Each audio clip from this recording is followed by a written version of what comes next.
പത്തനംതിട്ടയിൽ നിന്ന് വരുന്ന ഒരു വാർത്ത. ഇലന്തൂർ കാരംവേലിയിൽ ഗർഭിണിയായ യുവതി കാൽ വഴുതി കിണറ്റിൽ വീണു. ഫയർഫോഴ്സ് എത്തി രക്ഷപ്പെടുത്തി. യുവതിക്ക് ആരോഗ്യ പ്രശ്നങ്ങളില്ല.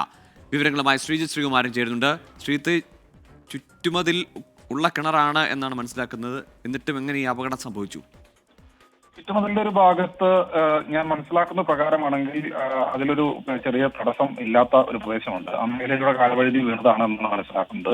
ഈ പ്രദേശത്ത് നിൽക്കുകയായിരുന്നു, അതോ വെള്ളമെടുക്കാൻ മറ്റോ പോയതായിരുന്നു എന്ന് അതിനെക്കുറിച്ചൊരു വ്യക്തത ഇതുവരെ വന്നിട്ടില്ല. എന്തായാലും ഗർഭിണിയാണ്. അവർ അത് ഉച്ചത്തിൽ നിലവിളിക്കുന്നത് കേട്ട് നാട്ടുകാരാണ് ആദ്യം ഓടിയെത്തിയത്. വീട്ടുകാരും നാട്ടുകാരും ഓടിയെത്തി. അതിനുശേഷം ഫയർഫോഴ്സിനെ വിവരം അറിയിച്ചു. എന്തായാലും പെട്ടെന്ന് തന്നെ ഫയർഫോഴ്സ് ആ പ്രദേശത്തേക്ക്, കാരംവേലിയിലേക്ക് പത്തനംതിട്ട ഫയർഫോഴ്സ് സംഘം എത്തിച്ചേരുകയായിരുന്നു. അവർ വലയെല്ലാം ഉപയോഗിച്ചുകൊണ്ട് ആണ് വലിച്ച് കയറ്റിയത്. ശ്രമകരമായാണ് ഏതാണ്ട് അരമണിക്കൂറിലധികം നേരം അവർ ഇത്തരത്തിൽ വലിച്ചു കയറ്റാൻ, ഈ ഗർഭിണിയായ യുവതിയെ വലിച്ചു കയറ്റാൻ എടുത്തു എന്ന് നമ്മൾ മനസ്സിലാക്കുന്നു. എന്നാലും സമഗ്രമായി തന്നെ അത്ഭുതകരമായി തന്നെയാണ് ആ പെൺകുട്ടി, ആ യുവതി രക്ഷപ്പെട്ടിരിക്കുന്നത്. അവരെ പുറത്തെത്തിച്ചു, വൈദ്യസഹായം അടക്കം നൽകിയിട്ടുണ്ട്. ശരി ശ്രീജിത്ത്, ഏതായാലും ആശ്വാസകരമായ വാർത്തയാണ്.